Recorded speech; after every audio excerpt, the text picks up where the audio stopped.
Matod pa sa atong tubag sa Salmo, pagka hiligugmaon sa imong puloy-anan o Ginoo Dios nga gamhanan, na ay famous aning kanta, "How lovely is your dwelling place, O Lord our God."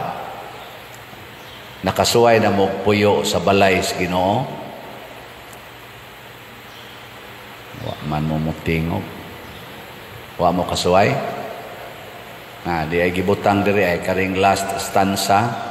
Palabihon ko ang usa ka adlaw diha sa imong kahawanan kaysa usa ka libo didto sa laing dapit.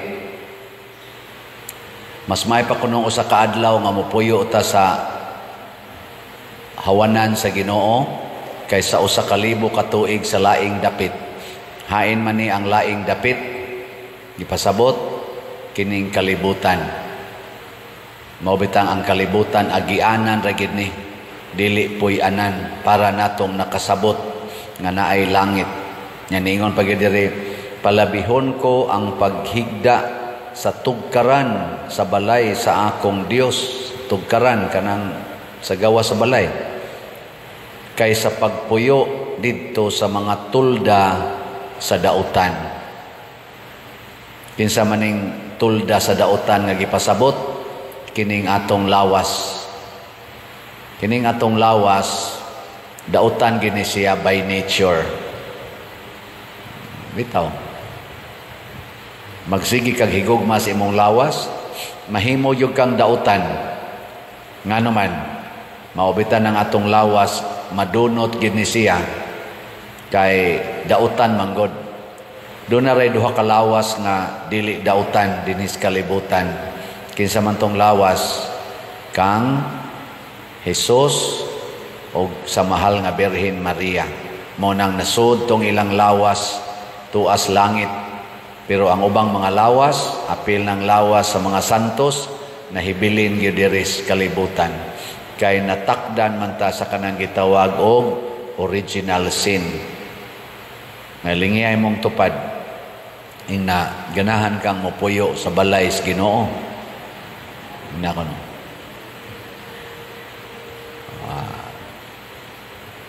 Samtang ni atas kalibutan, makapuyo ba ta sa balay sa Ginoo o dili? Makapuyo. Kaya nga naman, matod pa ni Kristo, pag-anhin niya sa kalibutan, the kingdom of God is at hand. Ni ana sa inyong taliwala ang gingharian sa Dios. Pero unsaon man pag sinati, morning atong ibanghilyo karon, ang gingharian kuno sa langit dinhi sa kalibutan, mura og usa ka baling. Unsa man ang baling? Ano bang itaktak sa dagat niya o sa tubig niya makakuha sa tanang klase sa isda. Niya ang tanang klase sa isda dadto na sa baling. Isod na niya tanan, way pili. Pero inigdaan as daplin, ang mananagat, mao'y mohagpat sa isda. Ang baling, dili mo segregate sa isda.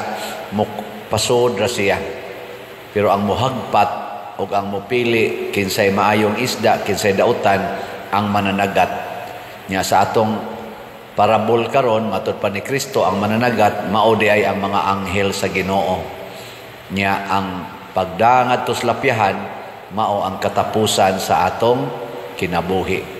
So ini kamatay nato, hagpato na tas Ginoo, na ay maimpirno, na ay malangit.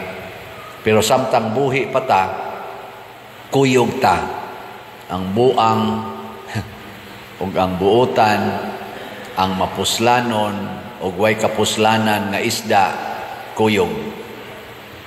Okay, lingihan na sa dimong tupad na unsa makang klasiyas isda, dautan o mapuslanon. Ingna ko no. Ngutan na ba?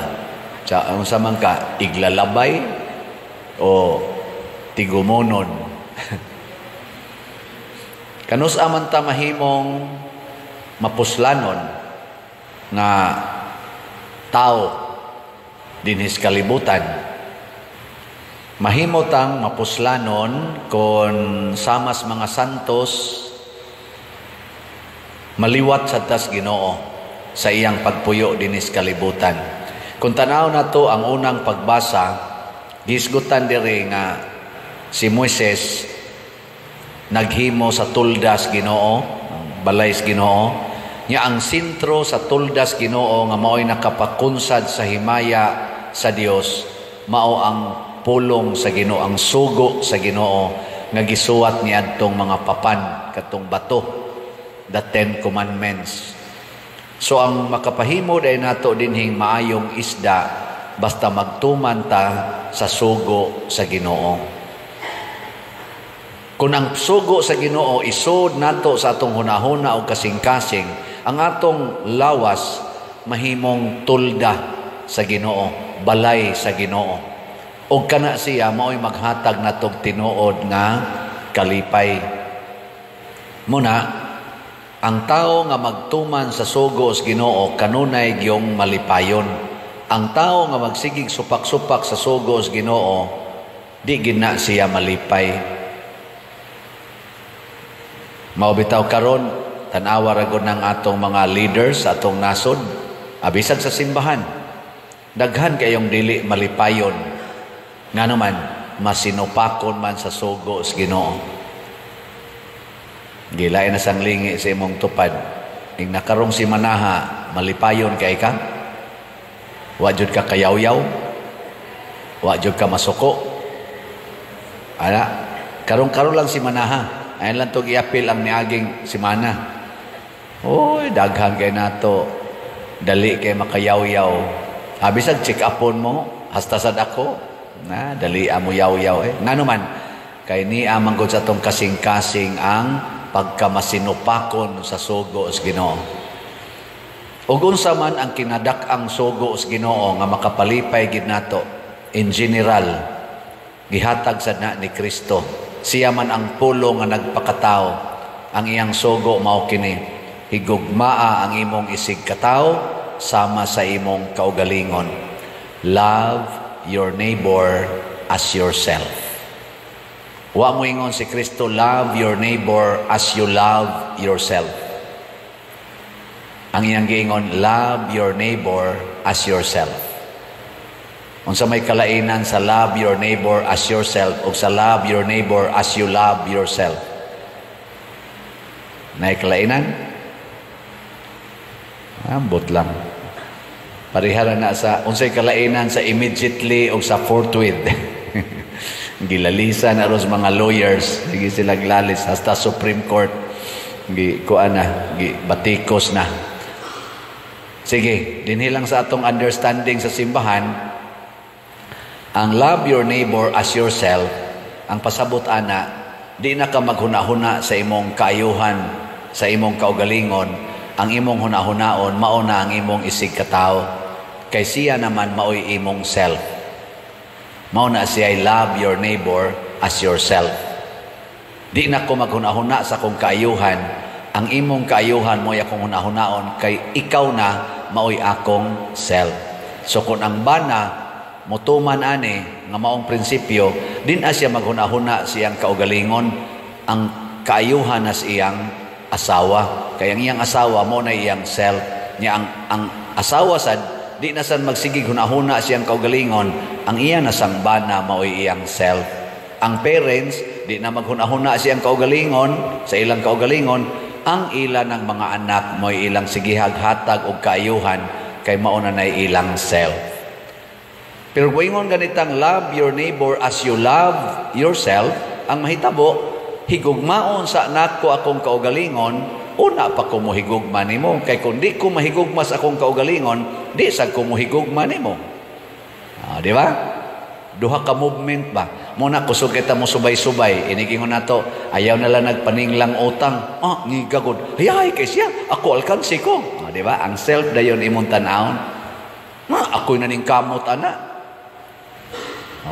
Ana ba?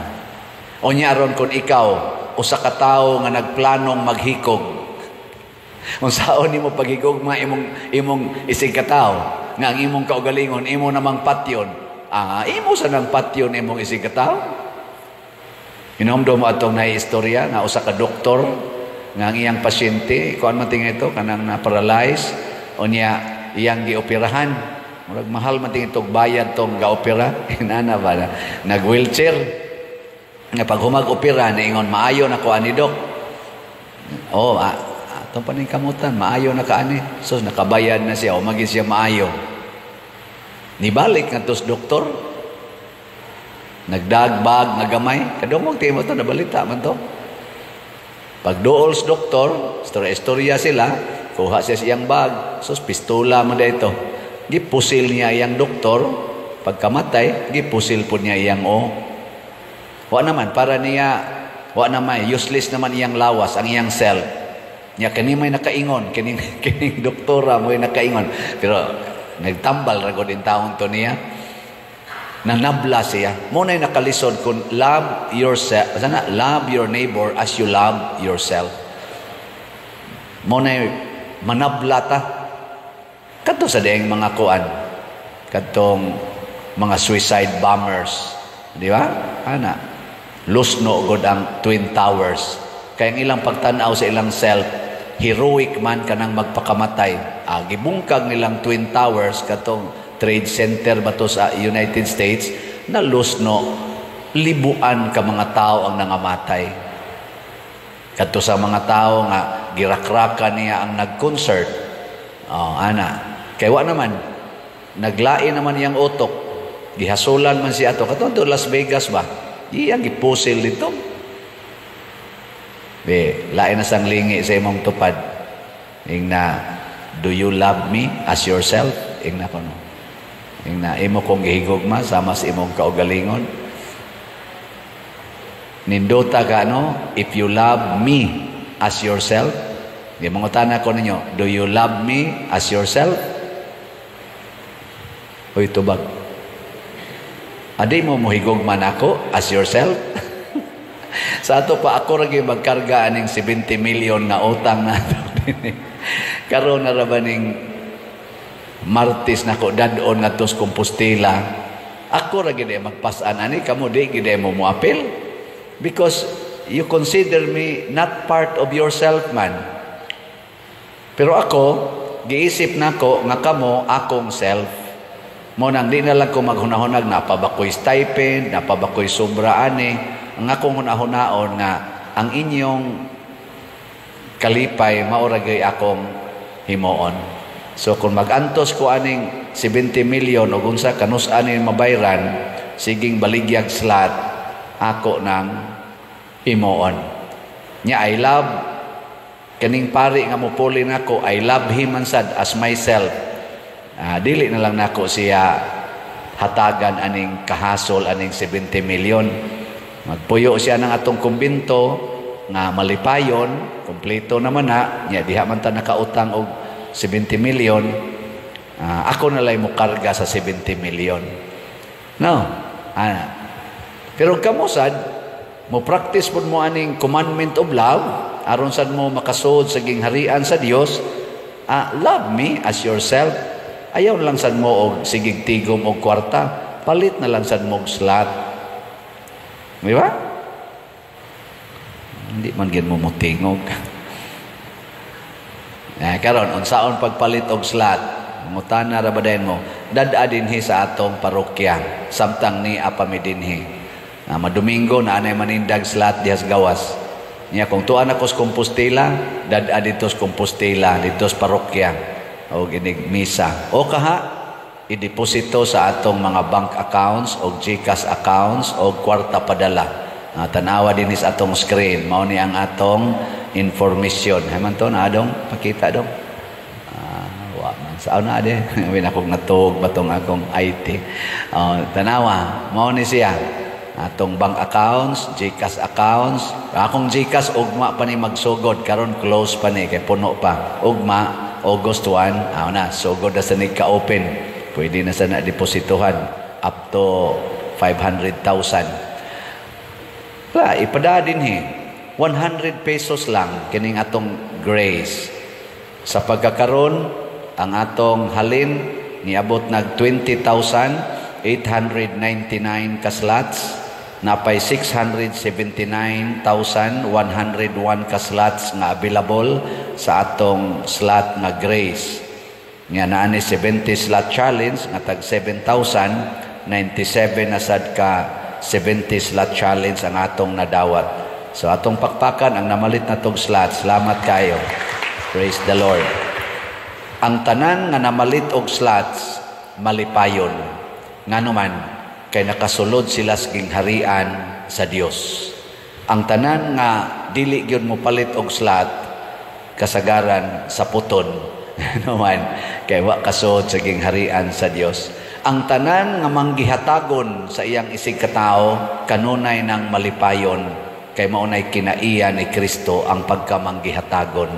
Ang tanan nga kusog kaayong isipan kay tanan, kusog kaayong mo subay-subay, kusog ay maningil anang mga utang ug uban pa kasagaran ana mga kusmoron ug naong nganuman wa na kasud sa gingharian sa Dios.